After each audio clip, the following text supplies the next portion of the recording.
Boa noite a todos.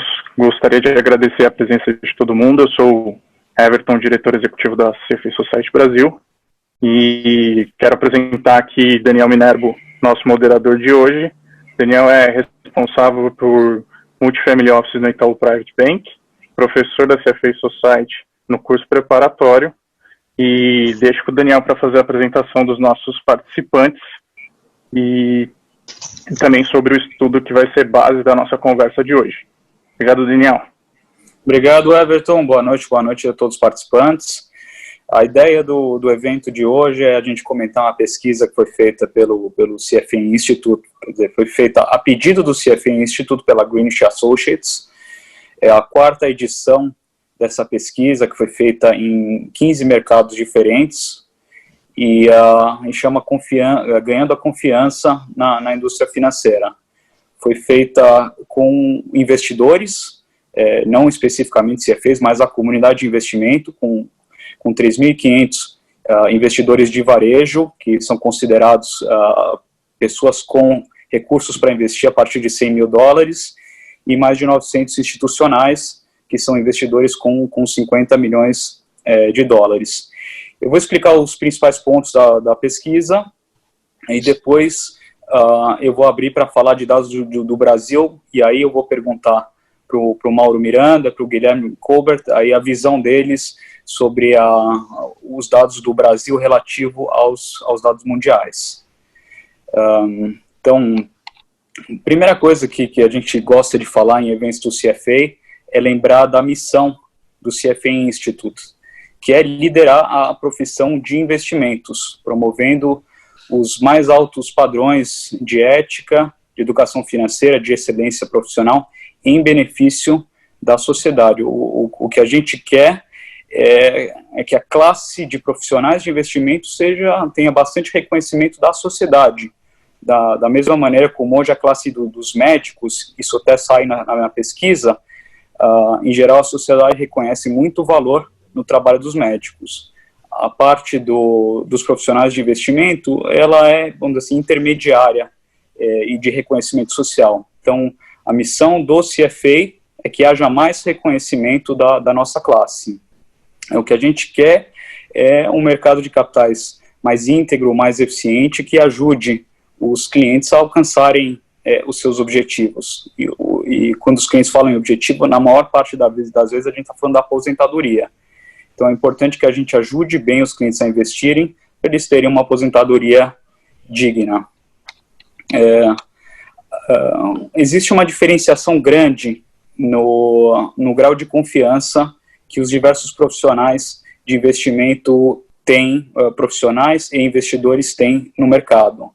Os institucionais têm um alto grau, isso em níveis mundiais, 65% deles confiam nos mercados financeiros e na indústria. Os investidores de varejo têm uma grande diferenciação. Na média, esse número é algo como 45%. Só que aqueles com assessoria profissional de investimentos, chegam até quase 60% deles a confiar no mercado. E aqueles que não têm assessoria de investimentos, que investem sozinhos, mais de 70% deles não confiam no mercado, só 30% confiam no mercado. Então, existem algumas maneiras da gente aumentar o grau de confiança dos investidores no mercado. São 3 temas aqui: um tema de informação, um tema de inovação e um tema de influência. Quando eu falo de informação, eu estou falando a confiança dos investidores aumenta, quanto mais clara for a informação, objetiva, detalhes que sejam relevantes aos investimentos que eles fazem, essa informação precisa chegar nos investidores para que isso aumente a confiança deles. E se eles tiverem um grau mais elevado de educação financeira, a confiança aumenta ainda mais. Então, tem uma importância muito grande da educação financeira. Na parte de inovação, o que a gente percebe ao longo do tempo é que aquelas empresas que investem em tecnologia, que tem uma plataforma tecnológica mais sofisticada, são mais confiáveis pelos clientes. Então, é necessário que as empresas invistam nisso, e isso cada vez mais faz a diferença na hora dos clientes escolherem as empresas para trabalhar. E a questão da influência é uma questão de participação dos clientes nas decisões de investimento. Os clientes querem definir o modo de cobrança de taxas, querem entender, querem participar, querem expressar valores pessoais. Hoje uma questão que cresce muito é a questão do ESG, a sigla em inglês, em português seria ASG, que é fatores ambientais, sociais, de governança corporativa nos investimentos. E por último tem uma equação que o CFA desenvolveu, que ajuda muito a aumentar a confiança dos investidores. Um lado da equação, um fator é a credibilidade, que são fatores objetivos, que tem a ver com o histórico da empresa, do profissional, as certificações, o reconhecimento da marca, o tamanho daquela empresa, adesões a código de conduta, reconhecimento do regulador. Então, são critérios mais objetivos. E tem um outro fator que é mais subjetivo, que é a parte do profissionalismo. Isso tem muito a ver com a atitude da empresa e do profissional. Ela se mostrar aberta, transparente, e realmente do cliente ver nas atitudes daquela empresa uma vontade genuína de prestar um bom serviço. Então, agora, enfim, quero apresentar o Mauro e o Guilherme, e aí eu vou fazendo perguntas para eles, e eles vão comentando sobre dados de Brasil relativos a dados de mundo. O Mauro é uma lenda do nosso mercado, ele tem mais de 20 anos de experiência, ele formado em relações internacionais, ele começou a carreira no Banco Central, passou por muitas instituições financeiras, Bear Stearns, Lehman Brothers, Banco Fator, ABN, e nos últimos anos ele foi de fundamental importância da nossa indústria, porque ele presidiu, de 2014 a 2019, a CFA Society Brasil. Eu gosto sempre de falar que o Mauro mudou a nossa society de patamar, o reconhecimento dela dentro do mundo CFA aumentou hoje, e merecidamente ele foi escolhido para integrar hoje o conselho que a gente chama do President's Council Representative junto ao CFA Institute. Então, uma grande honra ter o Mauro com a gente. O Guilherme Colbert, ele, enfim, faz parte desse novo momento da indústria. Ele é sócio da XP, ele é responsável pelo Customer Experience, ele organizou um evento que é referência no mercado, que é o Expert XP. Ele também tem uma experiência acadêmica bastante interessante, com mestrado na França, e também é realmente um privilégio ter o Guilherme com a gente. Partindo para os números, e aí eu vou abrir a pergunta agora para o Mauro e para o Guilherme falarem, começando de confiança no setor financeiro de maneira geral. No Brasil, e é importante falar, essa pesquisa foi feita no final do ano passado, então ela não leva em consideração a pandemia ou tudo o que aconteceu aí nos últimos meses. Foi feita em outubro, novembro do ano passado. E o número de confiança de Brasil aumentou 9 pontos. Ele foi de 49% para 58% de aumento de grau de confiança dos investidores de varejo. No mundo, entre uma pesquisa e outra, subiu 3%. A confiança dos investidores é de 47%. Aí eu queria saber, Mauro e Guilherme, esse aumento de confiança, principalmente do Brasil, que é um número alto, isso é o quê? Porque ano passado, será que foi um ano que a Bolsa ela subiu bastante, os ativos de risco performaram, ou é uma questão mais de amadurecimento do mercado? Mauro, começa com você. Obrigado, Daniel, e queria começar agradecendo a CFA Society Brasil pelo convite e agradecer a todos que estão nos assistindo. Obrigado, Daniel, pelas palavras, muito gentis, você é suspeito para falar, e queria cumprimentar também o meu colega aqui de bancada, ainda que cada um na sua casa, Guilherme Colbert, né, amigo, CFA e integrante dessa nossa comunidade de investimentos aqui no Brasil. Bom, essa pesquisa, né, ela foi, como você bem ressaltou, foi concluída no final do ano passado, e é o chamado Trust Survey. Então ela já acontece, já é o terceiro ciclo que ela acontece, né, já aconteceu em 2016, 18 e 20 agora, né, de 2020 é quando ela foi lançada, mas foi feita no final do ano passado. No Brasil, a gente participou do último ciclo e desse agora. Então, a pesquisa que foi lançada no início de 2018, né, com dados do final de 2017, e essa agora. E a gente nota várias alterações no comportamento, talvez, do brasileiro, olhando pelos entrevistados, claro, né, houve um apanhado ali de entrevistados representando, né, o que seria Brasil em 2018 e agora também. E a gente vai comentar exatamente sobre isso ao longo do webinar de hoje. Não vou dar nenhum spoiler, mas esse ponto que você começou justamente é um ponto crucial, né? Por que houve essa mudança?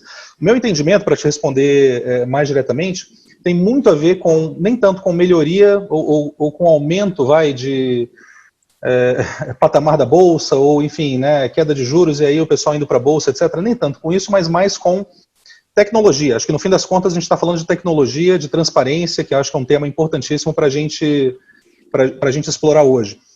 Acho que aumenta o entendimento, né, do cliente, do investidor ao longo do tempo, e esse entendimento faz com que ele tenha talvez um pouco mais de confiança. O investidor, o cliente, ele não precisa entender tudo exatamente sobre a indústria financeira ou sobre, né, todos os investimentos. A prática é realmente essa. Mas o que ele precisa ter, ele ou ela precisa ter, é realmente uma confiança no assessor de investimentos, no profissional de investimentos. Talvez a gente use a palavra profissional como uma coisa mais ampla aqui para falar do gestor, do assessor, de várias outras funções do mercado. Mas precisa ter essa confiança. E isso a gente tem, exatamente esse ponto que você mencionou, tem aumentado, e na minha visão tem aumentado por conta de transparência, por conta de tecnologia, por conta de acesso à informação. Acho que está fácil de ser, né, encontrado, o que está acontecendo, está fácil de ser realmente verificado e percebido. Acho que é bem por aí. Tá ótimo, Mauro. Guilherme, tua visão? Desculpa, eu cortei um pouquinho aqui, gente. Primeiramente, boa noite a todos. Obrigado, Mauro, obrigado, Daniel, pelas palavras. Acho que um ponto que é interessante até sobre a minha história, né? Toda vez que eu vejo os colegas do CFA, eu vejo o pessoal trabalhando no investment banking, o pessoal trabalhando muito com a parte técnica dos investimentos, né? E eu fui para o lado de marketing, né? Então o pessoal fala, poxa, eu sou um CFA no marketing. Isso é super legal porque essa visão de dados que a gente tem, acho que essa visão mais analítica, e cruzar isso com um aspecto super comportamental, né? Então, complementando um pouco do que o Mauro falou, eu penso o seguinte, né? Vamos imaginar há 2-3 anos atrás, né, quando foi feito a outra rodada dessa pesquisa. Quantas propagandas o brasileiro ele tinha em TV aberta que falavam sobre investimentos? Com certeza era muito menos do que hoje, né? Então, eu vejo sim um amadurecimento da indústria, que ele vem com novos players, né? Então ele vem com cada vez mais todos os tipos de instituição, tá? Então bancos, corretoras, gestoras, então todo mundo falando mais sobre isso, e aí isso dá margem para o surgimento de profissionais, de novas empresas, para o surgimento também, principalmente de influenciadores digitais, não digitais, né? Que se tornaram cada vez mais relevantes. E isso aumenta a minha comunicação, né? Aumenta a minha informação. E no momento que aumenta a minha informação, eu consigo aumentar também a credibilidade. As pessoas elas conhecem mais e com isso eu consigo elevar o trust, né? Então eu consigo subir a confiança no setor. Então, ao meu ver, esse aumento que a gente vê do Brasil em relação ao mundo, ele está muito mais ligado com o aumento estrutural nosso, que concordando com o Mauro, acho que tem a ver com essa transparência, né? Mas isso parte porque a gente teve esse despertar dessa consciência para o olhar para o investimento. Então, todo mundo começou a falar mais disso. A gente teve uma situação de taxa de juros também diminuindo, que provocou ainda mais. Teve o surgimento de influenciadores, então tudo isso corroborou para a gente ter todo esse ambiente cada vez mais conectado. Muito bom, muito legal. Acho que realmente faz sentido, tá em linha com o que a pesquisa fala, que o Mauro falou, de aumento de tecnologia, acesso, e o Guilherme coloca de marketing, de exposição. Isso explica. Vai ser interessante saber a próxima pesquisa aí, pós-efeito pandemia, para saber se esse número continua crescendo. Bom, minha próxima pergunta é... Oi, Daniel. Antes até de você avançar na próxima pergunta, Daniel, e também para o Guilherme, queria até colocar um ponto aqui, que acho que faz sentido falar logo no início, né? Todo esse tema que a gente está falando, claramente tem a ver com ética, que é uma bandeira importantíssima do CFA, como todo mundo conhece, né? Não só porque cai aí 15% da prova é ética, mas porque realmente é uma coisa que interessa para a gente. Sem isso, a gente não consegue fazer um bom trabalho, a gente não consegue fazer um trabalho decente, a gente tem que prezar por questões de ética para com o cliente sempre em primeiro lugar, etc. Tem um livro que não cai no CFA, mas eu quero mostrar aqui, porque eu gosto também de dar dicas de leitura para as pessoas, né? Tem esse livro aqui de Investment Ethics, pessoal, que é da Sarah Peck. É um livro fininho, você encontra na Amazon. E aí ele, enfim, tem vários casos, várias coisas interessantes, não vou comentar aqui, mas eu vou me permitir ler aqui rapidamente um trechinho interessantíssimo, que tem tudo a ver com esse primeiro ponto, que é o que a gente está começando, né? Que ela fala o seguinte, eu vou traduzindo aqui ao mesmo tempo. Então, ironicamente, ela diz, a natureza complicada dos investimentos, ou seja, essa coisa um pouco mais técnica que o Kohlberg mencionou, que é o que pode mascarar, né, práticas antiéticas ou comportamentos antiéticos, é exatamente a razão pela qual os clientes procuram profissionais, né, para poder ajudá-los a entender isso aí. Então isso cria uma necessidade de um nível mais alto de trust, de confiança. Os clientes precisam confiar que o seu assessor de investimentos, e ela escreve Investment Advisor, está dando para esses clientes o melhor advice, o melhor aconselhamento. Mesmo que eles, clientes, não entendam exatamente, tecnicamente, tudo que está ali naquele aconselhamento. E dado que eles estão, né, exatamente pelo fato de que eles estão confiando o seu dinheiro a um profissional, eles estão convidando essa pessoa, convidando esse profissional para dentro das suas vidas, para ter um impacto significativo nas suas vidas, não apenas para hoje, mas para o futuro. Um bom aconselhamento de investimento pode levar a uma aposentadoria confortável, ao pagamento do college, né, da faculdade das crianças, etc. Educação, etc. Um aconselhamento ruim, por outro lado, pode levar a, obviamente, perda financeira, perda de oportunidade, até perda da casa da pessoa. Então, os clientes precisam estar seguros, né, de que ter o conhecimento de que, por exemplo, um declínio no valor das suas carteiras venha dos riscos inerentes ao investimento financeiro e não por conta de aconselhamento incompetente ou de taxas em excesso, que é uma coisa que a gente vai comentar hoje, né, taxas excessivas que são cobradas pelo seu assessor de investimentos ou pela indústria como um todo, né. Então, gerir investimentos, fazer um assessoramento de investimentos para concluir, não é somente sobre números, não se trata apenas de números.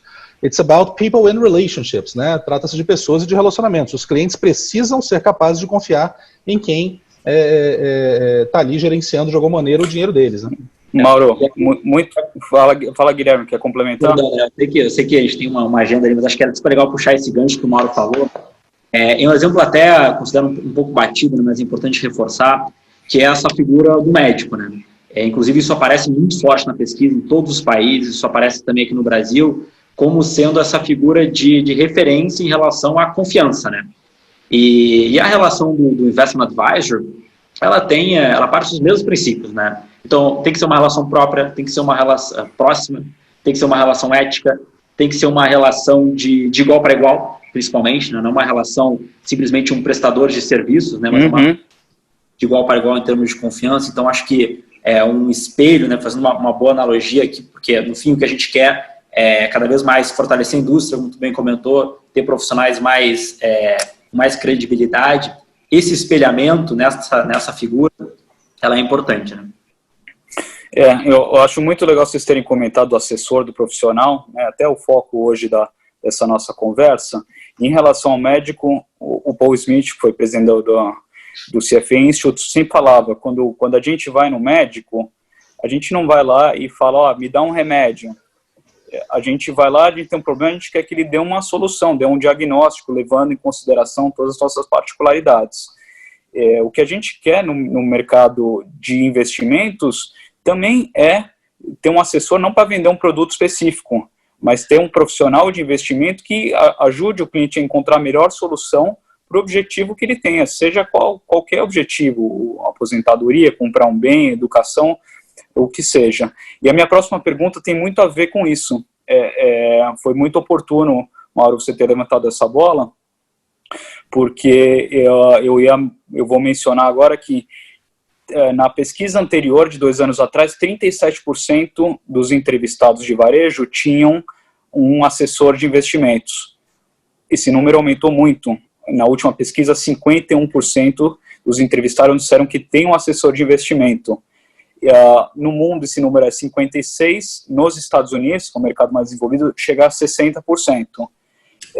E aí, eu justamente queria entender para você, com vocês, o quanto mais de espaço a gente tem para crescer no Brasil e o valor desses profissionais. Não sei se o Mauro quer começar? Não, o Kober começa agora.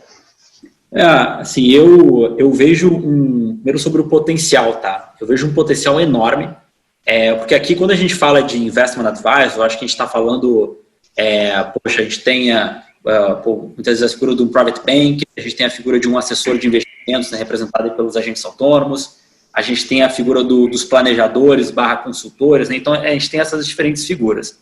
Então a primeira coisa que eu vejo que ainda existem barreiras de entrada no negócio que são relativamente altas, tá? Então, isso de um lado é super importante, porque ajuda a manter a qualificação, tá? Só que, de outro lado, a gente não tem um mercado que ele consegue crescer tão rapidamente, né? Ele cresce, ao meu ver, de uma maneira mais saudável. Então, eu vejo muito, muito potencial.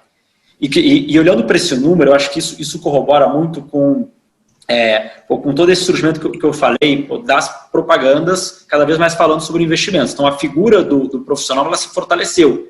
E ela se fortaleceu porque as pessoas começaram a enxergar isso de uma maneira mais importante, porque a gente teve queda da taxa de juros, a gente teve um aumento da relevância sobre o tema, uma maior discussão. Então, é natural que a demanda sobre esse tema, essa demanda sobre ajuda para isso, ela seja fortalecida, né? E, em paralelo, a gente tem toda uma discussão cada vez mais forte em termos de sociedade, de reforma de previdência, de envelhecimento da população, que são coisas também que ajudam, né, constroem para que as pessoas queiram ter a figura de um profissional na hora de lidar com seus investimentos, né? Esse número é interessantíssimo. Talvez alguns de vocês vão se lembrar. 2 anos atrás, se eu não me engano, foi em março de 2018, a gente falou, no Brasil era 37%. Então, 37% das pessoas entrevistadas, né, apenas buscavam aconselhamento via um assessor de investimentos. E hoje esse número aumentou, quer dizer, nessa pesquisa, para 51%. Isso é uma mudança bastante relevante, tem muito a ver com o que o Kober comentou. Acho que tem essa coisa talvez da popularização maior aí de finanças, talvez essa coisa dos influenciadores. Então, esse é um número que a gente, né, gosta de ver e até dá para ver por ali que tem muito espaço para esse mercado crescer ainda. E não é nem uma questão só do mercado crescer, acho que é uma questão de necessidade. Infelizmente, na época, né, quer dizer, quando a gente viu esse número de 37%, eu até apareci lá no Valor, a gente falando, né, o brasileiro adota o estilo faça você mesmo na hora de investir. Quer dizer, alguns outros números ainda nessa pesquisa me mostram que o brasileiro ainda tem muita autoconfiança. E não é ruim ter autoconfiança no que está fazendo, é importante ter um grau de autoconfiança ali. Mas tem que ter um grau enorme de dizer, eu não sei exatamente o que eu estou fazendo. Se a minha especialidade, Mauro Miranda, é investimentos, a minha especialidade não é ser advogado, então eu não vou me meter com isso. A minha especialidade não é ser contador, então eu não vou me meter com contabilidade. Também não é ser médico e assim por diante. Então acho que cada um na sua especialidade.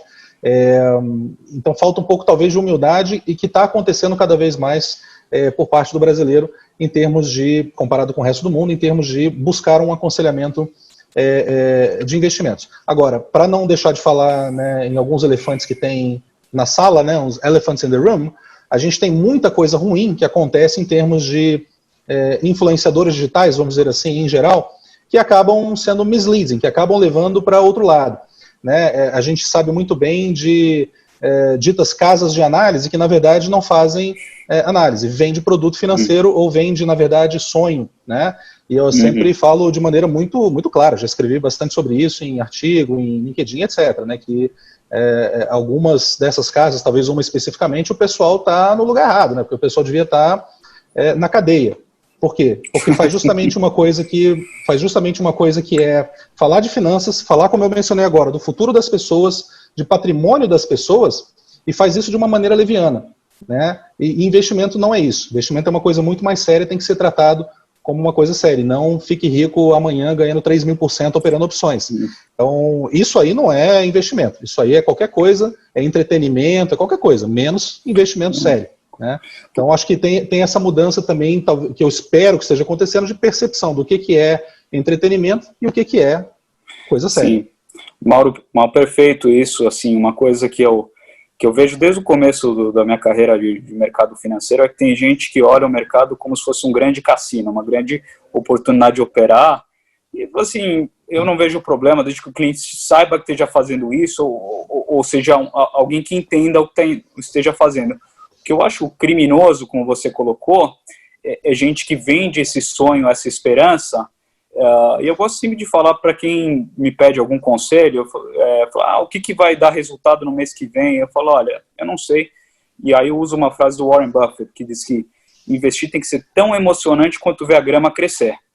Então, exatamente, realmente, você monta a tua carteira e muitas vezes você não tem que olhar, às vezes tem que passar meses sem olhar, que é a melhor coisa que você faz. É isso. Enfim, aí. E aí, falando de assessor de financeiro, eu queria colocar mais um dado que eu acho relevante para vocês comentarem. A maioria dos brasileiros, assim como as pessoas no mundo, não delega as suas decisões de investimento. Ele prefere usar o assessor muito mais assim, a palavra está um pouco batida, coach, como alguém para orientar as suas decisões de investimento do que alguém para delegar. O número é 71% dos brasileiros veem um assessor dessa forma. 29% preferem delegar. No mundo, 65% usam como um orientador e 35% delegam. Agora, quem fala? Guilherme? Acho que eu tinha só uma história interessante, né, sobre o ponto anterior, né, o Mauro comentou de muita gente que vai que faz a oferta de produto de maneira errada, que está no lugar 100% errado, influenciadores que estão muitas vezes promovendo coisas que são totalmente contraindicadas em qualquer situação, né, e eu vejo que isso, sim, é ruim, mas existe um lado bom, né, que é o amadurecimento das pessoas em relação ao conhecimento do que é o certo e do que é o errado, né. E acho que eu vou usar um exemplo aqui, né, da XP, né, então a XP hoje, a XP Inc., ela tem 3 marcas, né, são 3 corretoras, então a XP, a Rico Corretora e a Clear. E uma coisa sempre interessante, né, que a gente observa obviamente, os clientes que estão saindo de uma marca, eles estão indo para onde, né? E a gente tem que entender, né, se é algum motivo de satisfação, se é algum tipo de produto, se é uma má assessoria. E muitos deles, muitas vezes, estão saindo de uma casa para outra e a gente faz pesquisa, a gente liga para cliente, a gente entende muito isso no detalhe e eles ficam assim, não, eu estou indo porque eu quero diversificar minha carteira. E assim, quando a gente vai ver, os fatores de risco e os produtos, eles são muitas vezes os mesmos, né? Então, acho que a gente cai num viés de um naive diversification, né? Que a gente vê que, existe um trabalho grande a fazer, né? As pessoas já entendem o conceito da diversificação, que eu super concordo contigo, acho que investimento é algo que deveria ser chato, né? Ele deveria ser muito um olhar de alocação, a gente tem uma carteira diversificada e bem montada, então as pessoas, elas absorvem esse conteúdo, mas tem um nível 2, mas ok, o que é essa diversificação? Eu acho que isso exemplifica um pouco essa questão de o caminho que a gente tem ainda em termos de educação, né? Legal. Fala de novo, Daniel, qual foi o número que você mencionou do que pessoal que delega? Delega no Brasil só 29% e no mundo 35% delegam. Os demais usam como coach, como orientador. E isso é um elemento que a gente viu também em 2018 e que persiste, né? E principalmente no Brasil. Tinha até uma outra pergunta, né? Um outro aspecto desse survey que falava, né? O que você faz após ouvir o aconselhamento financeiro? Então, no Brasil, é um percentual muito maior em relação ao mundo de que, assim, faço ao contrário do que o meu assessor falou, ou faço outra coisa, ou faço o que eu decido no final das contas. Tem um número que eu não sei se você vai mencionar, mas está por aí no survey, número de pessoas o percentual de pessoas que ouvem amigos e família. Amigos e família. Então, o percentual no mundo, aí, se eu não me engano, é cerca de uns 14% de pessoas que falam, o que eu ouço, né? Quem que eu ouço quando eu vou fazer um investimento? Né? 14% ouvem amigos e família. E no Brasil esse número é acima de 20%, se eu não me engano. Então, assim, muito mais gente no Brasil acaba, de novo, preferindo fazer por si próprio, ouvir pessoas que claramente não são os profissionais, né? Para fazer o seu investimento. E aí, portanto, né, reflete no número que você mencionou, Daniel, delega menos, né? Delega pouco, delega muito, né? Quer dizer, usa talvez um assessor, usa a corretora só para fazer a execução, mas ele tomou a decisão. Tem um número que eu sempre gosto de mostrar. Eu achei um número aqui, Mauro, só para te dar um número aqui. Pode falar. Amigos e família é a terceira fonte de aconselhamento. 12% usam famílias e amigos. O assessor financeiro... Terceira fonte mais confiável, né? Mais confiável. A primeira é o assessor financeiro, 33%, esse número vem se mantendo relativamente estável. O segundo é a própria pesquisa online que os clientes fazem, 18% é o número, e 12% amigos e família. Mas isso do mundo, né? No Brasil é maior, né? Não. Acho que é o slide seguinte. Desculpa, verdade. Do mundo. No Brasil é mais que isso. Não, no Brasil, as newsletters são o segundo... Exato. A segunda fonte referente, 18%. Amigos e família, 14%. E o assessor, isso aumentou muito. Foi de 21% para 30%. Então, que é mais um reflexo daquilo que a gente está falando, né? Talvez uma confiança maior aumentando ao longo dos anos. Mas enfim, quer dizer, e a gente vê muito isso no dia a dia, ao assessorar clientes, que muitos clientes falam, mas isso assim, pessoal, é literal, e quem está aqui online pode até comentar aí no chat do grupo, vai saber que isso é verdade. O cliente fala, mas o meu irmão falou tal outra coisa, né? Mas o meu colega, meu amigo disse outra coisa, meu primo disse outra coisa, o meu primo gosta daquela ação X. Pessoal, assim, se o seu primo, seu colega, seu amigo, seu irmão, etc., parente, for algum profissional de investimentos que sabe o que está fazendo, sabe o que está falando e pode prover um aconselhamento bom, legal. Se não, é qualquer coisa, né? É uma dica, né? Um bizu, como a gente diz, uma dica, um amigo deu a dica lá que acha que tal ação vai subir. Isso não é sério, né? Quer dizer, e nós, profissionais de investimento, eu, você, Daniel, o Kohlberg, muita gente está aqui, né, ouvindo esse bate-papo, nós não somos donos da verdade, a gente não tem bola de cristal, eu não sei, não faço a menor ideia se amanhã a bolsa vai subir ou vai cair. Eu sempre falo isso para os clientes. Quem dera eu saber, quem quiser eu saber. Se daqui a um ano vai estar mais ou menos, não sei. Agora, eu sei que um processo de investimento bem montado traz resultados. O dado que eu ia mencionar agora há pouco, né, o JP Morgan traz um dado sempre interessante no Guide to Markets, que eles sempre publicam, que é assim, né, um slide só mostrando qual o retorno de REITs, fundos imobiliários ao longo dos últimos 20 anos, retorno anual, 10%. Qual o retorno do petróleo, qual o retorno de ouro, bonds, stocks, 60-40, 40-60, né? E por último vem lá, qual o retorno do investidor médio? 1,4% ao ano ao longo dos últimos 20 anos, muito menor do que o resto. Aí você fala, mas se o cara bota 60-40 em bonds e stocks, ou 40-60 em bonds e stocks, como é que ele não tem alguma coisa muito maior que isso, 4%, 5%? Por dois grandes motivos. Primeiro, taxas, mas eu diria que até um pouco, né, fees, né, o que se cobra daí, né? Eu diria que até um pouco menos, até um pouco, né, uma culpa reduzida aí, mas segundo, e talvez o ponto mais importante, entrando e saindo, fazendo compra, fazendo venda, porque houve a dica de amigo, dica de não sei quem, entrando e saindo, e não fazendo aquilo que você, Daniel, comentou para concluir, que é ver a grama crescer. Infelizmente ou felizmente, é isso, é ter paciência. Né? Acho que o Warren Buffett falava também que, ou fala também que, né, que o mercado financeiro é uma máquina de transferir dinheiro de quem não tem paciência para quem tem paciência. E os clientes, tem mais uma coisa que é o fator retrovisor, que o cliente olha o investimento que foi bem, então imagina a quantidade de pessoas que não olharam que a Bolsa até 2019 foi muito bem, e aí vão lá e colocam um monte de dinheiro na Bolsa, e enfim, você ficar perseguindo o retorno é uma estratégia ruim. Guilherme? Acho que esse para quem trabalha, né, com retail é sempre um desafio, né? Porque acho que primeiro as pessoas elas têm quem abriu a cabeça, né, para novos tipos de investimentos, acho que tem essa mentalidade da diquinha, né? Então o cara ele quer uma diquinha onde ele vai ganhar mais dinheiro. E aí eu não tenho os dados aqui exatos, né? Mas se a gente for pensar, eu não sei como é que está esse número hoje, né? Mas a gente via lá quando a bolsa a gente estava remando ali para passar 1 milhão, 1,5 milhão de CPFs na bolsa. A gente já tinha com o Bitcoin com 4, 5 milhões de pessoas, né? Então era um movimento totalmente irracional das pessoas que antes eram poupança e renda fixa only para um movimento Bitcoin. Então, assim, irracionalidade total, né?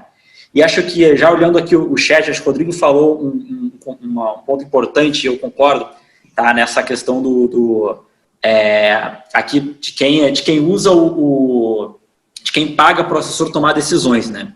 Então ele falou dessa diferença do pay per service e o pay per product, né? Então acho que o que a gente vê hoje no Brasil, né? A gente vê o modelo, acho que o número de CFPs e CFAs crescendo muito, né? Então esse número ele vai em grande parte para trabalho dentro de banco ou dentro de corretora. Então, o modelo de consultoria, ele, dentro desse cenário, ele decola menos, né? Onde o investidor ele paga para ter para ter aquele serviço. Então, isso acaba influenciando também. Então, eu vejo que aqui tem um pouco dessa visão da figura do assessor, né? A figura do assessor, para mim, ela está muito representada na personalidade do cliente ali de alta renda dentro do banco, na figura do assessor, que tem um papel muito de sugerir, né? E não necessariamente de tomar a decisão final ali pelo cliente. Então, vejo como um processo também, tá? Vejo como um processo para... Guilherme, nesse ponto, queria te fazer uma pergunta, até que você dentro da XP pode comentar, mas eu vejo dos clientes que eu atendo multifamily office, são gestores, enfim, alguns tentaram um modelo consultoria e aí não deu certo. Aquele que conseguiu crescer virou gestor, porque aí ele faz gestão de fundo, consegue cobrar a taxa dele, faz um fundo diversificado, fundo exclusivo em geral. E aquele que ficou com clientes menores, muitas vezes preferiu ficar como agente autônomo, ser um distribuidor. Então, o consultor, do que eu acompanhei, ele acabou exprimido. Da tua experiência, como é que você vê essa figura você vê espaço para crescimento? Eu sei que houve ajustes, a própria CVM lançou uma instrução, permite que consultores também recebam pelos produtos que aloquem, desde que deem transparência para o cliente que estão recebendo pelos produtos. Queria que você comentasse sobre esse tipo de profissional. Perfeito. O que a gente vê, e aí acho que tem primeiro um aspecto que eu vejo como super comportamental, né, que era para um investidor pessoa física, que antes estava acostumado a investir seu dinheiro muitas vezes em um ativo de renda fixa, um fundo, e deixar isso parado, ele passou a ter que olhar para outros tipos de ativos, né? Só que aí ele foi baby steps para isso, né? Então, o que ele tinha no meio do caminho? Ele tinha aqui uma figura de um assessor de investimentos, que é uma figura qualificada, então uma figura, por exemplo, o próprio Mauro, né, assessor de investimentos por CFA, todo o currículo que tem, e que consegue prestar, sim, uma boa assessoria, que tem o conhecimento. Então, eu entendo que muitos deles ainda têm dificuldade em ver a vantagem em eu pagar para ter determinado tipo de serviço, tá? Até porque a gente entra no dilema do que é a remuneração por comissão e a remuneração por FII, tá? Que acho que ambas têm as suas vantagens e desvantagens. Então, entendo que, num primeiro momento, acho que é natural que a figura do consultor ela demore um pouco mais para decolar. E acho que a CVM, eu vejo ela fazendo o papel dela nessas revisões, né? Porque o que ela quer, de maneira muito clara, é ter figuras que tenham ali as suas atribuições, né? Então, poxa, o analista com as suas atribuições, o agente autônomo como alguém ali que entende o perfil do cliente e sugere produtos, e a figura do consultor como alguém que vai fazer um aconselhamento em cima de uma carteira. Então, ela toda vez que ela quer alterar qualquer coisa dentro dessa regulamentação, ela tem que cuidar para não ferir ali a atribuição das outras figuras, né? Mas o que eu vejo que um ponto que eu vejo que a indústria toda ela evolui, e é um ponto até que eu acho que a gente iria entrar mais para frente, mas eu vou puxar esse gancho agora, que é a questão da transparência, né? Então, a gente tem sempre a discussão, mas no modelo de FII eu tenho uma transparência maior, porque o meu investidor ele sabe o quanto que ele está pagando, enquanto no modelo de comissionamento, ele não sabe.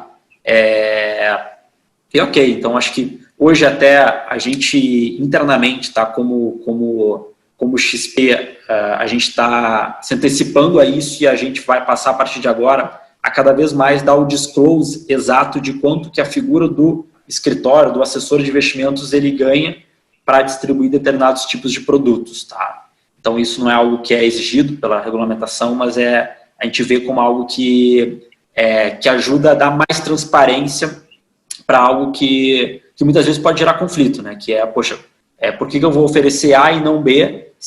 E quais são os ganhos, né, que quem está oferecendo aquilo tem por trás? E a gente acabou, Daniel, eu sei que a gente ia deixar mais perguntas para o final, mas acaba passando aqui, a gente vai vendo, né? A pergunta, acho que tá legal. O comentário do Rodrigo Sgavioli aqui foi excelente, agora perdi aqui, mas justamente falando sobre brasileiro não tem a cultura do pay per service, né, mas sim pay for product, né, que é isso que o Guilherme estava comentando.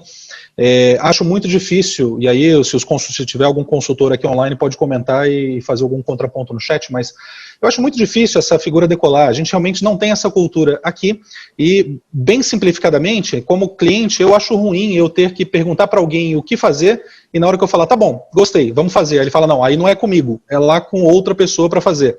Então esse two-step process, um processo de 2 passos, não me agrada como investidor, e eu acredito que a cultura do brasileiro é mesmo essa de não ser assim. Agora, vou colocar mais um elefante na sala. Temos uma questão de regulação aqui, que é exatamente aquilo que o Kober começou a mencionar, mas temos uma questão de regulação. Hoje o agente autônomo de investimentos, o assessor de investimentos, mesmo que ele seja bem qualificado, ele não consegue, oficialmente ou pela regulação, claro, fazer um aconselhamento.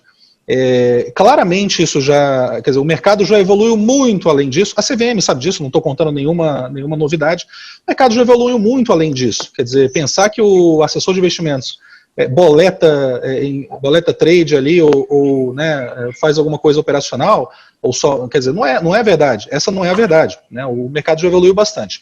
Só que qual é o problema? Nós temos uma regulação, CVM, e acho que a CVM tem que evoluir bastante nisso, não sei se veremos isso no nosso lifetime. A CVM tem uma preocupação muito grande com a formalidade das coisas. Isso vale para ofertas públicas, isso vale para qualquer outra, né, quer dizer, para registro, e claro, tem um papel importante mais cartorial que a CVM tem que desempenhar. Mas o foco nisso é muito grande, é excessivo. E ele não acompanha o que o mercado já evoluiu, ele não acompanha o que o mercado já evoluiu. Eu já ofereci ideias para a CVM para a gente poder fazer uma espécie de agente autônomo, ter as qualificações que são necessárias agora, e a gente colocar o consultor como alguém que agora foi essa mudança um pouco mais recente, mas tem muito a evoluir, poder ser alguém também que recebe o rebate, que recebe participação ali no que ele faz na distribuição de produtos, mas que seja uma pessoa mais graduada. Aumenta a barra, coloca o CFA, coloca a CGA, coloca outras certificações ali mais para cima, para que aquele consultor, né, isso é uma nova configuração entre o que é agente autônomo e o que é consultor, para que aquele consultor possa fazer um trabalho, né, de consultoria e também de execução. Conflitos de interesse sempre vai haver. O que tem que fazer é mitigar o conflito. E essa questão da tecnologia aliada à transparência, quer dizer, o desejo de transparência, ir além do que a regulação diz, né, aliado à facilidade que a tecnologia me traz, eu acho que isso é excelente e esse é um caminho, né, a gente vai falar sobre isso mais à frente, espero hoje, mas esse é um caminho que eu diria que é sem volta, e isso é em benefício do investidor. O investidor precisa saber o que ele está pagando. Vamos falar disso já, Mauro. Muito legal você ter colocado. Aliás, depois eu até queria que você comentasse um pouco, você foi um dos responsáveis pela prova do CGA, né, se não me engano. Não, continuo sendo, né? É um dos meus trabalhos paralelos aí. Parece que eu não tenho muito trabalho já, né, no dia a dia, mas eu tenho ajudado a Ambima. Eu construí, junto com o Luiz Fernando aqui também do CFE, a gente tem construído nos últimos quase 10 anos aí a CGA, escrever as questões, preparar o programa detalhado. Então, quem já fez CGA aí e não passou, pode xingar a gente, mas a verdade é que a gente faz uma prova que é difícil mesmo. É uma prova que, assim, enquanto você tem CPA 10 e 20 aí passando, né, mais de 60% das pessoas, a CGA é 30% de aprovação. É claro, as pessoas vão gerir dinheiro, então, gerir recursos de terceiros, né, então tem que ter um foco maior aí mesmo. Então, CGA é isso aí. Legal, Mauro. Enfim, você mencionou tecnologia e é justamente o tema que eu queria tratar agora. 65% dos entrevistados brasileiros querem mais informação, acho que tecnologia ajuda a isso, e 63% dão mais valor a uma boa plataforma tecnológica do que entre escolher uma plataforma ou uma pessoa que não está numa plataforma, a preferência de 63% é pela plataforma. De repente, acho que o Guilherme podia comentar esse caso, a XP é famosa por ter uma plataforma sofisticada aí de tecnológica. Acho que, para mim, essa questão da tecnologia, ela, nos dias de hoje, ela chega a ser óbvia, né? Porque, assim, em todos os mercados, todas as indústrias, a gente vê cada vez mais um uso intensivo de tecnologia e de dados, e na nossa indústria isso não seria diferente, tá? E aí, óbvio, com isso acontecendo, cada vez mais tu tem novos mecanismos, né? Então, E aí esses mecanismos, eles também permitem que você tenha diferentes tipos de clientes que têm diferentes interesses. Então, eu posso ter um cliente que ele não quer um contato com o humano, ele quer simplesmente a troca contra a troca. Assim como eu posso ter um tipo de cliente que não, ele quer sim ter aquele auxílio. Agora, uma coisa que eu acho que talvez os futuristas, eles tenham errado um pouco no time, né? Eu lembro que, 5, 10 anos atrás, todo mundo falava, não, porque vai vir tecnologia e aí, poxa, isso vai substituir o papel do ser humano e todas as novas gerações, elas já não vão querer trabalhar dessa forma. Isso não é verdade, tá? A gente vê que mesmo pessoas mais jovens, e eu sei que, obviamente, pessoas mais jovens, elas têm esse desejo maior por tecnologia, mas essa curva, ela não cresce tão rápido quanto a gente imaginaria 5 a 10 anos atrás. Então, o que eu quero dizer com isso? Eu quero dizer que existe um espaço muito grande para a figura do profissional de investimentos, que cada vez mais faz uso intensivo da tecnologia para alavancar o seu trabalho. Para que tipo de profissional que eu vejo que não existe mais espaço? Poxa, para o profissional que simplesmente faz atividades operacionais, tá? Que faz atividades que vão sendo substituídas pela tecnologia. Eu lembro quando eu comecei no mercado, na XP, então em 2006, a gente tinha a figura, era o broker puro, né? Então era aquela figura que simplesmente recebia a ligação do cliente, executava aquela ordem e era isso, né? E hoje em dia, acho que o espaço dessa figura ele desapareceu. Então, não existe mais valor agregado em a gente executar uma ordem. Não existe. Então, a figura do profissional de investimentos ela tem que evoluir e ela vai ser... e ela vai agregar valor com assessoria, entendendo o cliente, tendo um relacionamento muito amplo, conseguindo fazer o trabalho com aquela mentalidade de IPS, né, de eu entender meu cliente, ter uma política de investimento com eles, cada vez maior. Então, isso é o que agrega valor para esse cliente que quer essa figura do assessor. Tá? E esse cliente que quer essa figura do assessor, eu não vejo como algo que vai desaparecer. Tá? Eu acho que esse nicho de mercado ele sempre vai existir. E, óbvio, cada vez mais a figura desse profissional, ela vai ser uma figura que ela se destaca pela prestação de serviço e menos pela execução. Tá, antes de passar a palavra para o Mauro, eu vou dar mais alguns dados e aí eu vou pedir que o Mauro comente. Nesse tema de uma coisa que se falava muito no passado era do robô advisor, né? E tem uma pergunta sobre robô advisor. E aí, para os brasileiros, se ele tiver que escolher entre uma pessoa de carne e osso, um robô ou ser indiferente, como que ele se coloca? 75% dos brasileiros preferem uma pessoa de carne e osso, 10% preferem um robô, e a diferença lá, os 15% ficam indiferentes. Agora, um dado interessante é que na China, 56% são indiferentes, e 13% preferem o robô. Quer dizer, o chinês já não tem essa preocupação de ter uma pessoa em carne e osso. É uma questão cultural, uma questão de Brasil. Mauro, se você puder falar um pouco sobre isso. Eu acho que tem alguns pontos interessantes que são, assim, volta para o que o Colbert falou, né? Eu vou até estender isso um pouco mais, muito além de XP, Itaú faz isso, o Itaú está fazendo isso, o Bradesco está fazendo isso, a gente tem várias plataformas novas entrando no mercado, a gente viu esse crescimento muito grande ao longo dos últimos anos de utilização maior de ferramentas tecnológicas. Eu acho que esse é o ponto, né? Isso a gente discute muito também fora, nos nossos eventos fora, no CFE e tudo. Não há uma previsão de que a gente vai deixar de ter a figura do assessor de investimentos, ou do gestor necessariamente, ou de qualquer outro profissional de investimentos, a pessoa de carne e osso. A pessoa de carne e osso vai utilizar a tecnologia como mais uma ferramenta. Eu utilizo essa ferramenta, eu utilizo tecnologia como ferramenta todos os dias, o dia todo, para tudo que eu faço. Hoje em dia, enfim, tudo que antigamente era muito... Antigamente, nem muito antigamente, não, 10 anos atrás no máximo. O que era muito difícil fazer, operacionalmente difícil, demorado, hoje é super tranquilo, super fácil, você faz em meio minuto uma coisa que você demoraria dias para fazer, talvez um tempo atrás. Pensa em qualquer coisa, pensa em, sei lá, portabilidade de previdência, né? Pensa em, sei lá, investimento em fundo, qualquer coisa. Então, tecnologia é um aliado, não é um inimigo. Você comentou dos robô advisors, né? A gente vê aí um crescimento, acho que vai ser mais uma ferramenta, vamos dizer assim, para profissionais de investimento. Vai ser mais uma possibilidade de oferecer um produto, né, de oferecer um caminho para clientes. Acredito eu que vai ser esse um produto que, por exemplo, o cliente tem que ter 100% do seu dinheiro ali? Claro que não, imagina. E aí, para finalizar, quer dizer, quando você liga lá para resolver o seu problema de cartão de crédito ou da conta de luz, de água, sei lá o quê, quando você liga e fica lá interminavelmente clicando a opção 2, depois a opção 8, depois a opção 9, depois a 10 e aí sei lá mais o quê, você não gosta disso, você quer ir logo para a opção, né, quero falar com alguém, né, quero falar com o atendente agora, né? Os problemas são mais complexos do que aqueles de opções muito simples, né?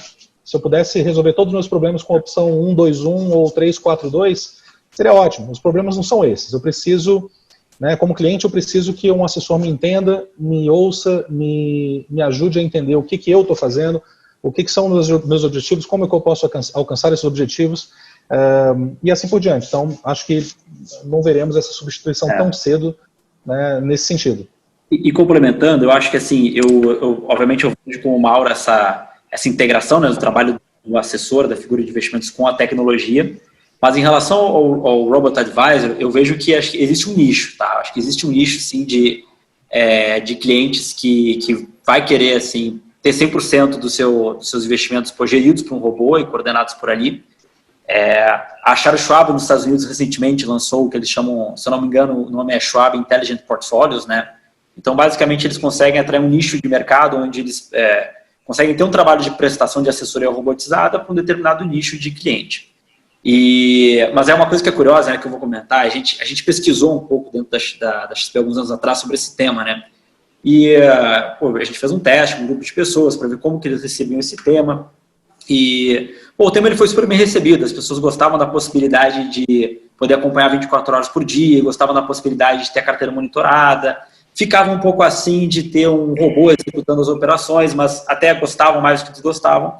Mas aí todas elas falavam na hora que mas o que é importante para você um dia investir com isso? Não, mas é importante que assim, se eu quiser, eu tenho que ter alguém para falar. Se eu quiser, eu quero falar com alguém.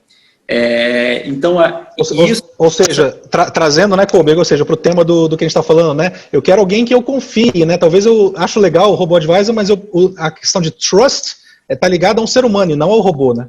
Exatamente. Aí complementa até com outras indústrias, né? A gente fala, pô, isso é coisa de brasileiro que é desconfiado, então acho que tem níveis diferentes de maturidade. Mas ano passado, eu fui para São Francisco visitar uma empresa de Customer Experience, né? E eles nos apresentaram para a pessoa que é o Head de Customer Experience do Airbnb, né? Então, você pensa, o Airbnb, aplicativo, empresa de tecnologia gigantesca. E cheguei lá, né? Então, ele era um indiano que coordenava toda essa área de experiência do cliente. E ele comentou o seguinte, que há 2 anos atrás, eles tiveram que abrir um call center com um telefone e pessoas para atender os clientes. Por quê? Porque na cabeça deles, eles achavam que com muita tecnologia, os clientes vão conseguir se atender e a gente vai ter uma mega satisfação com isso. E o que eles viram foi o contrário, foi que a satisfação dos clientes começou a diminuir porque as pessoas elas queriam, muitas vezes, posso até usar muita tecnologia, mas assim, se tudo é errado, eu quero ter uma pessoa para falar. Então, o Airbnb criou uma área de atendimento de pessoas que atendem o telefone de milhares de pessoas. Tá? Isso foi agora. Então, a gente pensa que assim, o uso intensivo da tecnologia, dos robôs, vai dominar tudo.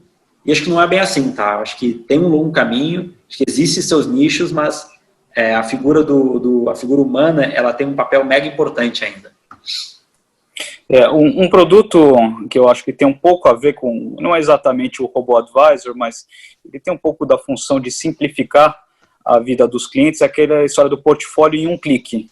Isso foi uma coisa que a gente criou lá no Private do Itaú há alguns anos, que é você compra uma carteira diversificada, que em forma de fundo de investimento, e, enfim, só fazendo aquela aplicação você tem uma carteira que investe em ações, em multimercado, renda fixa, em dólar, etc.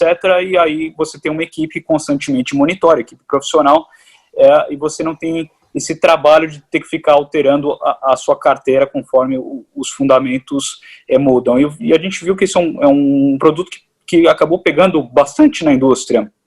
Tem gestoras que têm esse produto, Verde tem, o Personalité, enfim, Santander, Bradesco, acho que XP também deve ter esse produto. E algo que enfim, facilita muito a vida do cliente. O Fábio Cruz fez uma pergunta aqui pelo chat, ele pergunta como é que vai ser a vida dos assessores que estão dentro do banco. Então, primeiro, para dar um dado importante que saiu na pesquisa, se os clientes confiavam mais no assessor que estava no banco, um assessor independente, e tem pouca diferença. Então, realmente, os investidores confiam de maneira igual nos investidores. E lá no Itaú, o que a gente começou a fazer foi segmentar mais os serviços. Em vez de você ter aquele gerente na agência que faz tudo para você, que ajuda você a pagar suas contas com o cartão, que te vende o seguro, e aí ajuda com investimentos, a gente começou a separar algumas pessoas para falarem especificamente de investimento, porque senão é muito assunto e a pessoa não consegue. Investimentos exige um profissional qualificado e que consiga falar de uma alocação de carteira. Não adianta tentar misturar ele com vários outros produtos, que aí isso é uma realidade que mudou. No passado, no Brasil, era mais fácil você fazer investimento. Você tinha um porto seguro, você tinha um CDI que, sem pensar muito, te garantia um bom juros. Agora, com o CDI indo a 3%, não tem mais porto seguro no Brasil. Porto seguro dos investidores brasileiros vai ser o assessor financeiro. Um bom assessor vai fazer toda a diferença na vida dos clientes. Essa questão do investimento, tá, a gente tem isso e eu vejo com super bons olhos, né? A pior coisa para um assessor, para uma casa de investimentos, é ter um cliente concentrado, né? No momento que a gente cria esse tipo de gatilhos, até na própria experiência, principalmente digital, a gente está ajudando ele com esse trabalho de diversificação, né? E é uma diversificação pensada ali por pessoas, por experts e muito mais competentes, muitas vezes, que o próprio cliente, para definir ali como que ele vai montar aquele asset allocation. Ok, acho que ainda tem alguns temas para a gente tratar e a gente já está aí chegando em 1 hora de webinar. A ideia é a gente, talvez, assim, dê mais uns 15 minutos. Eventualmente, se alguém quiser fazer perguntas, também estamos em aberto, pode fazer no chat com todo mundo, ou pode me perguntar reservadamente. Aí, por exemplo, agora acabei de receber uma pergunta. Vamos lá. Daniel, para alguém que não é do setor financeiro, mas com larga experiência na indústria, quer se qualificar, seria permitido se aplicar ao processo do CFA? E aí respondo, o CFA, além de você passar em 3 provas que são muito difíceis, talvez não seja a melhor prova para você começar. Talvez comece pelo CPA 10, 20, faça o CFP, porque o CFA ele reprova mais de 80% dos candidatos. A prova é super difícil. E, além disso, você precisa de 4 anos de experiência de mercado financeiro comprovado. Então, assim, quem está começando, comece de uma certificação mais básica. Não sei se o Mauro tem uma visão diferente. Não, é por aí, mas não só isso, né? Dá uma olhada lá no site do cfainstitute.org, né? Para ver direitinho as regras e tudo. Acho que é mais por ali, né? E claramente você vai ver também que, como eu falei antes, um grande conteúdo do CFA é ética, e dentro desse conteúdo, e é justamente por isso que a gente está falando sobre isso hoje, né? Parte desse conteúdo de ética envolve a questão de confiança, né? Quer dizer, a confiança que o investidor tem que ter no profissional. Então, quanto mais um profissional é qualificado, quanto mais ele estudou, quanto mais ele enfim, é associado, por exemplo, ao CFA Institute, né, a gente tem sanções. Se você não seguir aquele código de ética, você pode ser expulso e tirarem a sua certificação CFA. Então, não é uma certificação para a vida toda, só você passou na prova e acabou, não tem supervisão. Tem sim. Então, acho que esse ponto é muito importante e é trazendo aí essa questão de criar um grupo, e aí o Colbeck vai me complementar, criar um grupo de pessoas no mercado financeiro, né, de preferência todos, que prezem por ética e que prezem por conquistar a confiança do cliente, do investidor, fazendo a coisa certa. Não é conquistar a confiança de maneira errada, né, quer dizer, conquistar a confiança só para depois fazer uma coisa, né, antiética por trás, mas conquistar de maneira correta, né, Colbeck? Perfeito, e acho que o Daniel deu bem o caminho das pedras, né, eu acho que assim, se eu não for pensar numa migração de carreira, obviamente eu nem colocaria aqui na mesa fazer o exame do CFA, né? Mas pensando numa migração de carreira, acho que existe esse caminho de CPA 10, CPA 20, CEA, CFP, Então, mas aí ao longo do caminho entendendo aonde você quer atuar, né? Então acho que o CFA ele tem um super currículo, acho que como ética, como a já comentou, mas super currículo voltado para portfolio management, equity research, então ele é super carregado nesses temas. Talvez uma boa ideia, tá? Eu acho que o CFA Institute ele tem um programa chamado o CFA Foundations, que é muito mais um nivelamento em relação a conhecimentos gerais sobre finanças, sobre economia. Ele é muito usado dentro de empresas, né, com pessoas que não estão necessariamente no setor financeiro, tá? Então ele é super legal por isso, ele consegue nivelar o conhecimento das pessoas, prova mais básica, mais simples, mas com conhecimento que é super bacana. Ô Daniel, não sei se você quiser ler, o Rodrigo mandou mais uma pergunta aí sobre, se a gente puder comentar agora. Eu até gostaria, tem uma pergunta da Paula também. Fica à vontade. Responder então rapidamente. A Paula pergunta se homens e mulheres têm perfil de investimento diferente. E a resposta é não. O perfil ele tem muito mais a ver com a condição individual daquela pessoa, o que ela quer, o objetivo financeiro dela, a capacidade financeira, a capacidade até emocional de suportar variações do mercado, do que com o fato dele ser homem e mulher. Depois tem uma questão de gênero até, vou comentar mais para frente, mas que não tem a ver com perfil de investimento. Mauro quer comentar sobre o Rodrigo aqui, a pergunta? Primeiro sobre a pergunta da Paula, né? Quer dizer, a gente não tem esse dado desse survey, mas eu acredito que é alguma coisa até que eu já comentei com o Colbert, que eventualmente a gente consegue levantar isso para uma próxima discussão, né? Quer dizer, isso é uma hipótese, né? Será que a gente tem, né, olhando para os perfis dos investidores, né? Se a gente dividir homens e mulheres, será que a gente tem um nível maior de conservadorismo nas mulheres do que nos homens? Talvez, né? Mas assim, como eu falei, isso é um tema talvez para um outro webinar, né? Agora, acho que e trazendo para o tema de hoje, né? Será que a confiança que as mulheres depositam em assessores de investimento, será que ela é menor?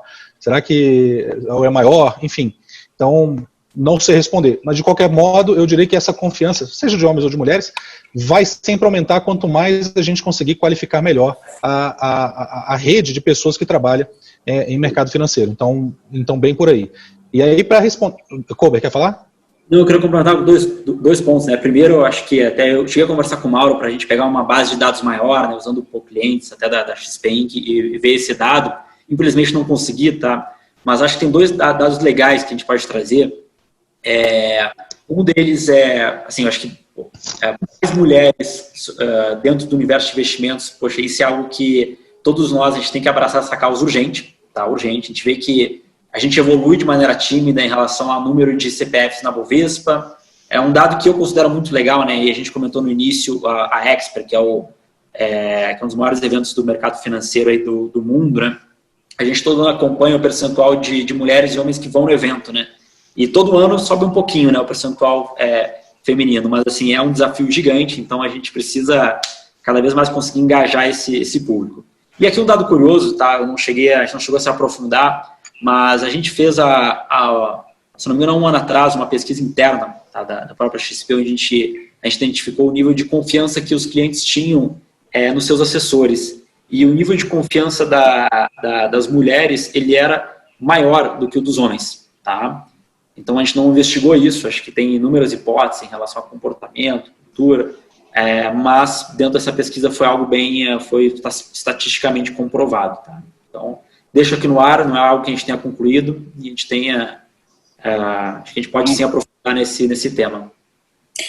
Essa questão de gênero, acho que é importante colocar que o CFA Institute tem uma preocupação muito grande com isso, né? Ele tem programas, ele dá bolsas, ele quer que mais mulheres entrem na profissão de investimentos, entende que a diversidade de gênero é fundamental. Hoje, tanto a CEO do CFA Institute é uma mulher, a Margaret Franklin, você tem a presidente do board, é uma mulher, metade do board, se não me engano, são mulheres, na CFA Society Brasil, também perto de metade do board são mulheres, então é algo que a gente acredita muito e é um tema importante. E para o Brasil ainda é um tema que a gente precisa desenvolver muito. Nessa pesquisa saiu que ainda 49% dos entrevistados não dão importância para empresas que têm política de diversidade de gênero, mas é um número que vem diminuindo. Na pesquisa anterior, 62% não valorizavam essa questão de gênero. Então, cada vez mais é uma questão importante e a gente quer mais mulheres na comunidade de investimento. E aqui acho que acho que existe a questão, muitas vezes as pessoas tendem a abordar esse tema do ponto de vista mais ideológico, né? E nada contra. Mas existe um ponto de vista prático e pragmático, e até um estudo da McKinsey, ele abordou bastante isso, que são empresas e ambientes mais diversos performam melhor do que ambientes não diversos, tá?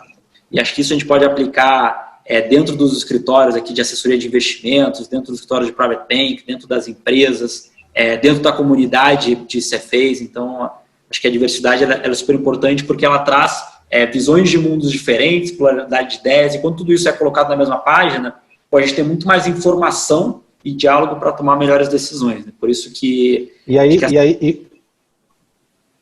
Isso, Colben, não, isso aí é complementar. E com certeza cria mais confiança naquilo que está sendo passado, né? Você se enxergar no outro, né? Você enxergar as suas características em uma equipe que está te servindo, sejam características de, enfim, background social, de background econômico, de background ou de gênero, né, etc. Acho que isso faz com que você tenha mais confiança naquilo que estão fazendo para te servir, né? Acho que é bem por aí. Então, aumenta trust também. Só para complementar, né, Daniel, a pergunta do Rodrigo, né? Se a construção do trust ou do rapport com o cliente fica mais difícil ou mais fácil em um período como o atual. Olha, a minha resposta é a seguinte: se o profissional de investimentos fez um bom trabalho, um trabalho de criar essa confiança, um trabalho ético, antes do coronavírus chegar, na hora que o coronavírus chega e o cliente perdeu 10, 20, 30% da sua carteira ou mais, a conversa vai ficar fácil, porque se você vender um sonho, vai ser difícil você explicar o pesadelo agora. Se você explicou o que é que você está fazendo, né? A gente está alocando em 30% da sua carteira, cliente, em renda fixa. Mas que renda fixa? O que está ali dentro? É debênture? É debênture incentivada? Que fundo é esse? Qual que é a liquidez que tem aqui? Quais são os riscos que tem? Quais são os risk factors, né? Os fatores de risco a que a gente está sujeito? Tem inflação? Tem moeda? Não tem? Então, se você faz um bom trabalho, respeitando, claro, o suitability, respeitando aquilo que o cliente tem como objetivo e, claro, fornecendo informações que o cliente busca, se você faz um bom trabalho prévio, na hora que chega agora, o meu trust, o meu rapport está criado, eu sei explicar o que está acontecendo, o cliente vai ter a confiança de que a gente não está fazendo uma loucura nesse momento, né, nos últimos 2 meses, vamos colocar, né, porque justamente o que tem acontecido de pior aí nos nossos lifetimes, em termos de mercado financeiro. E é isso. Então, acho que é um trabalho prévio, um trabalho de construção ao longo do tempo que me permite que nesse momento agora eu consiga atuar dessa maneira. Para colocar mais um elefantinho na sala, só para antes do Colber comentar, mas é um elefante que tem a ver com 2 pontos que eu já mencionei antes, né? De ter digital influencers, ou qualquer que seja o nome, né? Os influenciadores digitais e outros, né? Casas de análise bem entre aspas aí, né? Gente que vende, vendedor de óleo de cobra, como eu já mencionei, já escrevi em artigos. A gente tem um papel da CVM de regulação que, primeiro, e deixar bem claro, eu sou um liberal ortodoxo na economia. Eu acho que não existe vida na economia fora da ortodoxia. Eu acho que qualquer coisa fora de ortodoxia nos leva a aventuras que nós já vimos no Brasil várias vezes, que só terminam em lágrimas. Essa é a verdade. Então, eu não acredito que CVM tem que regular, dizer se a taxa de administração de um fundo está alta ou está baixa. Não existe isso. Acho que não é tanto por aí. Agora, eu gostaria de ver um papel mais atuante da CVM, não só naquilo que eu comentei, né, quer dizer, deixar de ser um pouco mais cartorial, e infelizmente talvez a gente não veja isso no nosso lifetime, mas ser alguém que vai coibir, por meio de regulação, abusos, não tanto, né, puxa, essa coisa da distinção exata entre o assessor de investimentos, né, o agente autônomo, o consultor, o gestor, legal, muito importante essa distinção e tal, mas preocupa-se muito com a forma e preocupa-se muito com isso e deixa-se passar aquela coisa do fique rico amanhã operando opções ganhando 3.000%. E gente que vende subscription, que vende assinatura em cima disso. Quer dizer, isso passa, e isso sim, isso é crime contra o mercado de capitais, isso é crime contra economia popular, de certa forma, né? E isso passa muito, né? Isso dificulta a minha vida na hora de criar o trust e o rapport que o Rodrigo mencionou. Isso dificulta a minha vida, dificulta a vida de todo profissional sério de investimentos, porque a pessoa fala, mas eu li lá naquele lugar que tal outra coisa vai acontecer, enfim, aí você fala, puxa, o cara está querendo te vender uma assinatura, eu tô tentando montar uma coisa da sua vida aqui, como eu falei no início, né? Quer dizer, alguma coisa que vai ter impacto no futuro, eu não estou querendo que você ganhe 1000% amanhã. Então é isso, né? Tem uma questão de, esse elefante é importante falar, de CVM ter uma regulação que me permita não só assistir aos meus vídeos no YouTube em paz, sem ter aquela mesma pessoa entrando antes e fazendo aquela propaganda que todo mundo já sabe qual é, todo mundo já sabe de quem que eu estou falando, né? E vendendo sonho, vendendo uma ilusão. Dificulta o meu trabalho sério quando eu vejo isso. Diga, Kobe. Eu vou pegar o gancho que você falou, na verdade, da importância do trabalho prévio, né, para esses momentos, né, ainda na pergunta do Rodrigo, mas eu nunca vou esquecer, tá, em 2015, a gente fez um primeiro evento global, tá, da XP em Miami e tudo, e a gente teve a presença do diretor de treinamento da AB Global. E eu achei super interessante, porque toda a equipe de treinamento lá deles, e eles têm psicólogos na equipe, né? Então eles estudam muito sobre o comportamento humano, muito para ajudar os advisors de lá. E ele fez uma palestra que ele falava justamente sobre como ter conversas difíceis com os clientes, né? E eu achei interessantíssimo aquele tópico, porque o que acontece no momento de crise, né? Vamos pensar que o mercado de renda variável caiu, fundos caíram, a gente viu renda fixa cair, a gente viu fundos de DI negativos, né, nesse último período, ou seja, tudo caiu. Vamos generalizar. Então é natural que todo profissional de investimentos tenha que ter conversas difíceis com seus clientes. E ninguém gosta de ter conversa difícil, né? Então todo mundo fica retraído. Só que, o que eles falaram, né? À medida que eu consigo fazer o meu cliente falar a respeito e dar mais informações para eles, ele automaticamente muda um mood emocional, né, de estou perdendo dinheiro, para um mood racional. Então ele vai começar a racionalizar isso. E esse processo, tá, ele é super importante porque esse processo faz com que o cliente ele consiga sair do outro lado. Tá? E se o assessor for o catalisador desse processo, e como que ele vai ser o catalisador desse processo? Estando próximo do cliente, entrando em contato, explicando o cenário, talvez ele vá tomar porrada, aqui falando uma linguagem, porque acho que o cliente sabe, a vitória é do cliente, né? As derrotas são de quem fez a sugestão, né? Então então é normal que o assessor ele vá, no primeiro momento, tomar uma porrada, ele vai ser questionado, mas à medida que a gente se coloca à disposição para explicar o cenário, ou reforçar questões de longo prazo, reforçar a estratégia, rever o que tiver que ser revisto, a gente consegue sair do outro lado com um trust muito maior, tá? Porque aqui a gente está trabalhando dois elementos, né, que estão presentes na equação, né? Um é essa questão da informação, então eu trago informação para o meu cliente, e o segundo é a questão da transparência, né? A transparência no sentido de que, na hora de me oferecer, na hora de sugerir um produto, o meu assessor estava presente, ele estava ali. Agora, na hora que está tudo caindo, ele não entra em contato comigo, ele não me atende. Então, a postura tem que ser de, assim, estar lado a lado com os clientes. Obviamente, em período de quarentena isso não é possível, né? Mas diariamente, seja em reuniões de Zoom, Teams, em contato, explicando o que está acontecendo, mesmo que isso seja, muitas vezes, uma conversa dolorosa, tá? Perfeito. Kobe, muito, muito legal a tua colocação, e a gente encerra com a pergunta da Maria Vitória. Olha que nome bonito, Vitória, falando se esse momento essa crise não é uma oportunidade.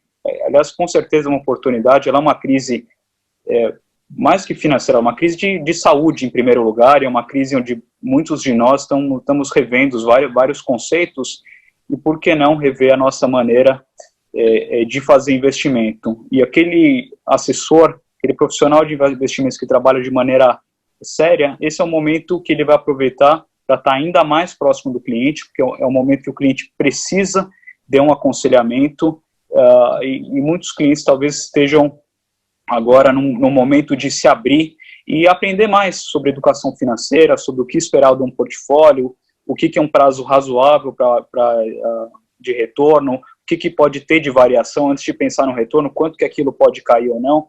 É sempre um momento do cliente rever o perfil de investimento, porque ele está sentindo na prática o que é tomar uma para trás. Então, é um ótimo momento para a gente falar disso.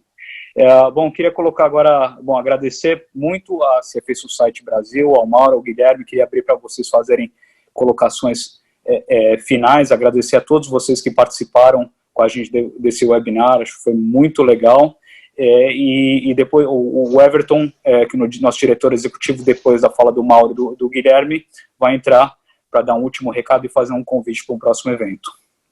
Perfeito. Dá lá, Kobe. Guilherme? Bom, posso começar?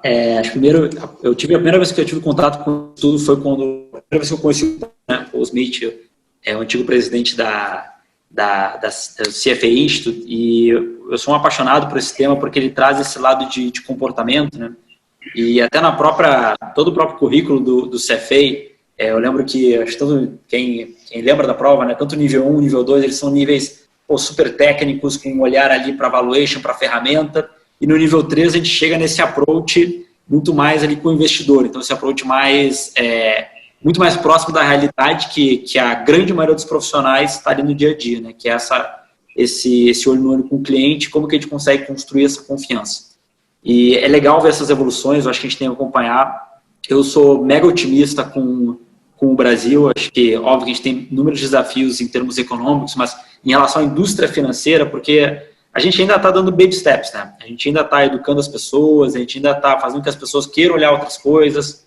Ok, eu tenho uma posição menos extrema, acho que o Mauro, em relação às vezes a gente sai para fora e a gente tem uma pirâmide, tem alguém falando uma coisa errada, e as pessoas tropeçam, isso é ruim, mas eu acho que faz parte de um aprendizado natural. E no final, quem sai mais fortalecido são os profissionais qualificados, é a indústria que está cada vez mais se fortalecendo, criando mecanismos para que a gente consiga crescer de uma maneira sustentável, com profissionais qualificados e que no fim estão fazendo bem ali pelo cliente. Então, eu agradeço muito o Daniel, o Mauro, CFA Society pelo convite.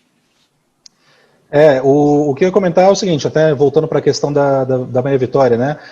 Sem dúvida, esse momento que a gente está vivendo agora é um momento de educação quase que forçada. Para quem acompanha esses números, talvez se lembre aí que no final de 2017 nós tínhamos aí cerca de 610, 620 mil CPFs na Bolsa. Final de 2018 isso tinha aumentado para uns 830 mil. Final de 2019 agora já era 1 milhão, 1 milhão e 400, 1 milhão e meio, agora eu não me lembro do número. E agora a gente já passou de 2 milhões, já passou bastante de 2 milhões. Gente que entrou na Bolsa e está passando por essa crise agora, nos últimos 2 meses, isso aí pode ser considerado, como a gente chama em inglês, de tuition money, né? É dinheiro de tuition, é dinheiro de você pagar para aprender. O que a gente está vendo, né, de redução, claro, de patrimônio em Bolsa é muito grande, principalmente o Brasil sendo a pior Bolsa do mundo, né, em dólar, como a gente tem acompanhado aí nas últimas 8 semanas ou mais. Então, o que acontece? Sem dúvida vai ser uma oportunidade agora para que a pessoa entenda, fale, puxa, entendi, ouvir aquele guru ou pegar a dica do amigo de qual ação eu devo comprar, etc. Talvez não seja a melhor maneira, talvez, assim como eu faço em outras frentes, né, na minha vida, eu busque o auxílio de um profissional. E esse profissional está ali para te atender, ele tem que ter esse dever fiduciário, talvez um nome que a gente não falou, mas um dever fiduciário de atender, né, a questão da confiança, o trust está aí, a fidúcia. O dever fiduciário de atender aquela pessoa, atender bem e, né, buscar os objetivos que ela tem, informá-la sobre os riscos que ela corre nos seus investimentos. Então, acredito sim, Maria Vitória, que esse é um momento de oportunidade, né, um momento privilegiado de ensino, como dizia um professor meu, para que investidores entendam que é mais difícil do que parece fazer investimento. Entrar na bolsa, qualquer um entra. Comprar Petro de manhã e vender à tarde, qualquer um faz. Montar a carteira de investimentos, pensar no longo prazo, estruturar um IPS, né, um plano de investimento, Investment Policy Statement, enfim, fazer isso é um buraco mais embaixo, bem mais embaixo, é outra história. Então, esperamos que a gente tenha esse momento aí realmente como aprendizado. Queria agradecer novamente ao Daniel pelas palavras no início e pela moderação aqui do evento. É sempre um momento muito curto, né? A gente está usando aí bastante, né, Zoom, fazendo live no Instagram, etc. Mas acaba passando rápido e é um momento curto aí para a gente bater um papo, mas foi excelente. Obrigado ao Colbert pela participação, por ter aceito o convite de estar aqui com a gente hoje também. E obrigado a CFA Society Brasil pelo convite. Então, passo de volta aí para você, Daniel. Agora o Everton vai dar um recado final. Sim, obrigado Daniel, obrigado Mauro e obrigado Colbert por ter tirado um tempo para nos ajudar aqui e fazer esse evento acontecer. Acho que foi bem legal e como o Mauro falou, de fato o tempo acaba sendo curto. Queria agradecer a todo mundo que participou desse webinar e deixar um convite para vocês que daqui uma semana a gente vai ter um outro bate-papo que vai contar com a participação do Arthur Passo, CFA, estrategista macro do Asa Bank, e também contará com o Will Landers, que é o Head de Equities do BTG Pactual. Então, os dois shareholders vão discutir sobre perspectivas antes, durante e pós-crise. Vai acontecer no dia 20 de maio, às 18h30, também pelo Zoom. Obrigado, gente. Obrigado boa noite a todos. Até uma próxima. Boa noite a todos. Até. Obrigado. Obrigada.